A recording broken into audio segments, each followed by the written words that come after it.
Maximize working capital and business loans is a key element to being able to grow and scale your business. When I was starting out and I was growing my Amazon business, one of the key components is utilizing Amazon working capital. Now, payment processors and even other e-commerce sites like Shopify and platforms like PayPal also have working capital as well. So if this applies or is applicable to your business, make sure that you're looking into working capital. But for an Amazon seller, and as an Amazon seller, when you create your Seller Central account and you start selling, you will become eligible for Amazon working capital. Now, usually this pops up on your dashboard in the lower right-hand corner inside Amazon Seller Central. You also may have a notification up in the right top-hand corner where the bell is, where it says you are now eligible for working capital. The beautiful thing about working capital is you can get access to capital and you can get funded quickly with no application process. This isn't based off of your credit, but it's based off of you as a business and off of your previous sales history. I've used this across different industries and different platforms like Shopify and PayPal as well. So you want to make sure that you're exhausting all different avenues when it comes to getting access to capital. This is a key component. And I will tell you this, make sure that you only use it when you need it and actually use it for your business growth.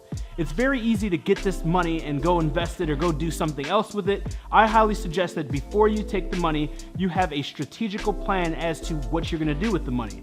You can use this for additional inventory, you can use this to launch a new product, or you can use this to scale your actual advertising. But before you get access to the money, make sure that you have a detailed plan of action. That way, when you get the funds, you can put it to use immediately, because once you get it, that clock starts ticking in reference to how much you owe and when you owe it. Now, the way that Amazon gets paid and they get their money back is it comes out of your bi-weekly installments and it's subtracted based off of volume. Again, the percentage you can choose, and typically the higher the percentage, the lower amount of payback. So the longer it takes for you to pay back the loan, the higher it's gonna be, right? So you need to think about that in reference to what is your profit margins, how much money are you generating, and so on and so forth.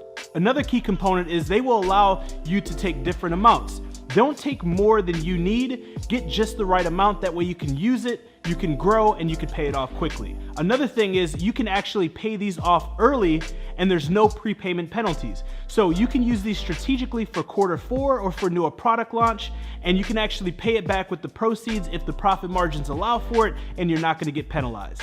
You wanna make sure that you're utilizing Amazon working capital as well as taking advantage of Amazon business lines of credit. If you haven't watched our video on business lines of credit, make sure you click the card somewhere on this video right now and check out that video as well. For more content and videos like this, make sure that you turn all of the notifications on my Instagram account. That way you're notified of every video, post, and live Q&A that I do.